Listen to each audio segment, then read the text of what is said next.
is beautiful. The world's flattest chocolate cake. I'm not feeling hopeful about this one. I got myself a frying pan. Hello my fine humans, welcome back to the kitchen. Today we are going to be testing out 3 ingredient recipes. I found some recipes online that looked really good. I'll be honest, sometimes when I see these like 2-3 ingredient recipes, I'm like a bit cautious. I'm like, how good can it possibly be because it only requires such few ingredients? My brain thinks if it requires less ingredients, it might not be as good. So I actually wanted to test it out to see if it is, because if it is, then we are onto a winner, because anything that could make my cooking experience less stressful and just easier is always gonna be a win-win situation. I feel like when it comes to cooking, I'm quite lazy. So if these go well, it'll be happy days. The first one I'm testing is fish cakes. I love fish cakes. This one, I'm really hoping this one is a success. All you need is 1 kg of potato, which seems like a lot. I think I'm gonna have to freeze this and like meal prep it because it's only me. So I don't know what I'm gonna be doing with so much fish cake. I feel like every time someone comes around for the next week, I'm just gonna be giving them fish cake because I'm gonna have a huge batch of them. Frozen peas and smoked mackerel. I don't know where my colander is. Also, you know, another thing I just realized, I mean, we won't need it for this recipe, but I don't have a frying pan, an induction frying pan. So I'm gonna have to go out and buy a frying pan so I can do the other recipes. We're off to a flying start. Don't have basic kitchen utensils to cook with. So smart, just so smart. Right, let's find my colander. I found it. I had grapes in the fridge. Does anyone else put their grapes in the fridge? I feel like grapes, bit sensitive. I feel like grapes are like 10 times better when you put them in the fridge. They have a nice crunch to them. Like that. Beautiful. Stunning. Ow. Teeth are very sensitive though. I'm definitely gonna slice my fingers if I carry on doing it. Does this, okay, I've seen this on TikTok where, I don't think it does that though. I've seen on TikTok where some of the peelers, they go back and forth. Oh my God, I'm such an idiot. Oh my, it does work. Please tell me I'm not the only one who didn't realize this. You know what, TikTok is amazing. I've learned so much stuff from TikTok. It's actually quite sad. I source TikTok way too much. It's probably not a good thing. So I saw this thing on TikTok where basically with the peeler, you can go back and forth like this and you can peel, and it just makes your peeling experience, well, if you don't cut your fingers, a lot better. But I swear, everyone I know uses it just one way. And how have we just, as a society, not realized that you can do that? But it turns out it does work. I genuinely didn't know that, and this is life-changing. Oh, great. Got a lot of potatoes diced up in the pan, which I'm gonna boil now for a good 10 minutes. It's bad, but sometimes you can go a whole day without drinking water, which is crazy, and like I'm trying to make a way more conscious effort of like trying to remember to drink more. And actually I feel like having the ear-up has definitely helped that because it's flavored water. You just do it without thinking. I didn't know that majority of what we taste is from what we smell, which is crazy. Ear-up basically transports the flavors from the pod through the mouth all the way to your brain, which perceives the scent as a flavor. And it works, it actually works. I was really suspicious about this because I was like, I don't know. I wasn't very good at science, to be fair, so that's probably why I didn't know. I feel like it's one of those things you've got to try to believe.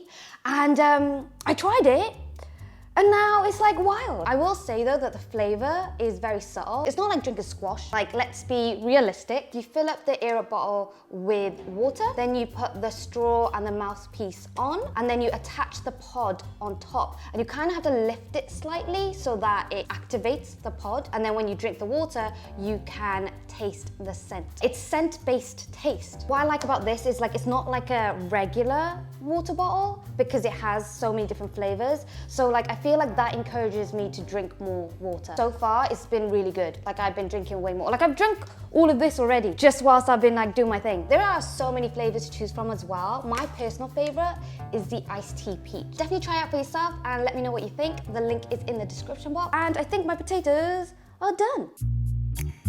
Potatoes are mashed. So now I just add in the peas and the fish. I feel like this is a lot of fish. All right, now we mix it all up and we're done.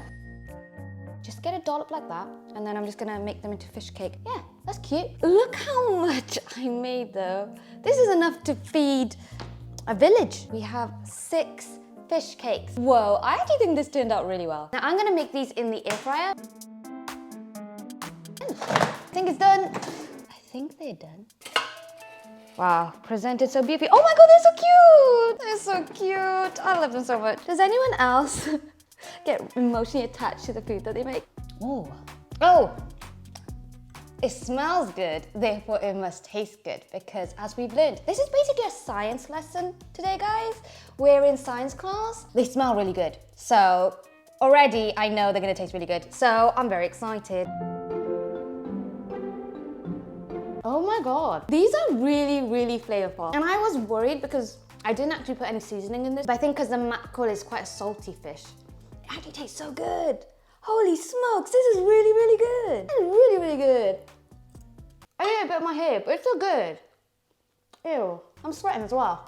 I'm going through quite a lot of emotion right now. Whoa, this one's really good. I'm gonna make this again. I mean, I don't think I need to for a good while because I've got a whole pot of it, but this one's really good. This one I'd give a 10 out of 10.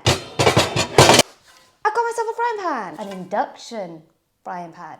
Apparently these are the only types that work on my hob. It is so heavy and it's huge. I nearly whacked myself on the head with it. I feel like Rapunzel when she used it as a weapon. The second recipe I am attempting to make is flatbread.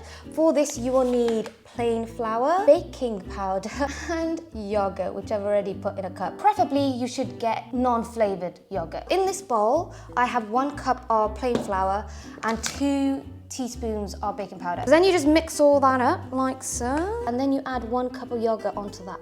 That looks amazing. Keep mixing this until it turns into like a dough. I am pretty sure I got the measurements wrong because in the recipe they said you'll know it's done when you can turn the dough into a ball and have a clean bowl. I have neither of those things. So I'm gonna add more flour into it and hopefully recover it. But I thought I did do the measurements right. Oh gosh, why is it so gloopy? Why is it not turning into a bowl? Ball. Oh my God, I'm really confusing my words.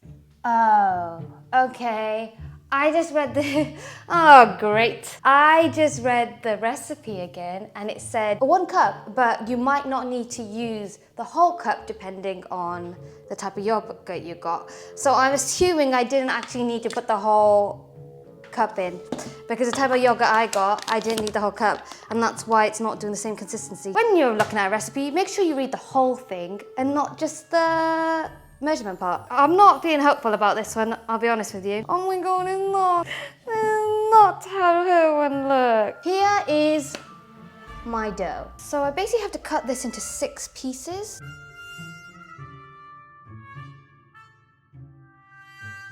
Right, I think I just...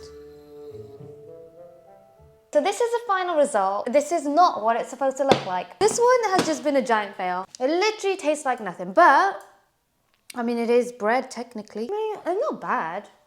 If you like bread, you'll eat it. Give this a 5 out of 10 because I could still eat this, but I would have it with something because on its own it's quite plain. But it's only a 5 out of 10 because of my execution skills, not for the recipe, because I actually don't know what it would taste like if I followed the recipe properly. But yeah, this one, flatbread, I'm giving a 5 out of 10. We are gonna attempt to make chocolate cake using butter, dark chocolate, and a lot of eggs. I have preheated the oven to 140 degrees. The first thing you're gonna do is beat 8 eggs using this bad boy. This is a lot of eggs. This cake is like 90% eggs. So I have 225 grams of butter, and then I'm gonna put in 450 grams of dark chocolate. Oh damn, that looks stunning.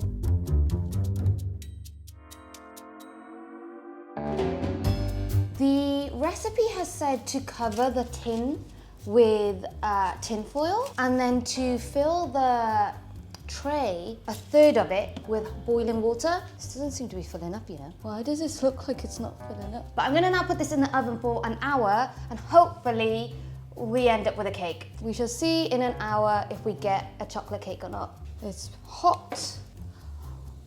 Okay, it actually does look legit. Okay, so it looks legit. It's a bit soft, but it does feel spongy, which is what we want. Okay, that's pretty clean. I think it's done. Wow, that looks silky smooth. We have got ourselves the world's flattest chocolate cake. Looks more like a chocolate mousse than a chocolate cake.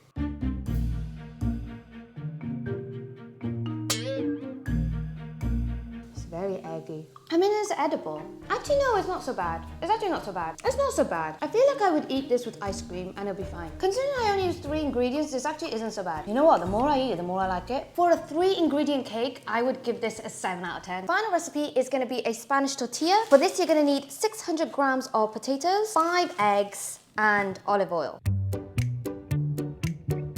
I have cooked the potatoes. Now, to make the omelette, I need 5 eggs, which seems like a lot. Ooh. And you're meant to put the potatoes in this, which is kind of weird.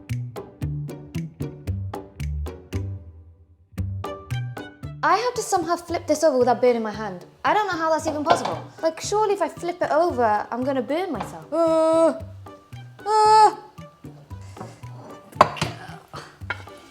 my God, okay. I did it! Nice! Oh my God, I actually did it. This one actually turned out pretty good. It's the final taste test.